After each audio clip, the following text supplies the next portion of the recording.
এখনো বোন বাড়িতে আছি। আজকে আমরা যাব রাত্রেবেলায় বাসে, রাতের বাসে বেরোবো আর কি। তো এখন দুপুরে ভাত খেতে বসেছি, ভাত খেয়ে রেডি হবো। এখন বাজে 2:10। আর রান্না করেছে মা আর বোন মিলে। তো এখানে কি কি রান্না করেছে আমি দেখিয়ে দিচ্ছি তোমাদেরকে। এখানে মুড়ি ঘন্ট করেছে বোন, মাছের মাথা দিয়ে মুড়ি ঘন্ট, প্লেন ভাত নিয়েছি।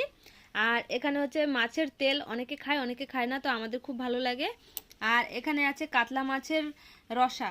ঠিক আছে, এইটা রান্না মা করেছে, আর এই রান্নাটা মা করেছে। এটা হচ্ছে মুগের ডাল মাছের মাথা দিয়ে। আর এই যে এইটা করেছে বোন। এটা তেল কে করেছে আমি জানি না, আমি দেখিনি। তো আমি মাছের তেল দিয়ে এখন ভাত খাচ্ছি, তারপরে বোনের মুড়ি ঘন্ট ট্রাই করব। আমি বোনের রান্না আগে কখনো খাইনি। আজকে আমরা চলে যাব, আর শেষদি আর মেজদিরা কালকে যাবে বাসে। তো আমরা রাত্রে বেরোবো দেখে আজকে সারাদিন কোথায়, সারাদিন আর কোথায় হলো, এখন ঘুরতে বেরোবো রায়পুরে, কোথায় কোথায় ঘুরবো, ঘুরে তারপরে রাতের বাসে উঠবো আমরা।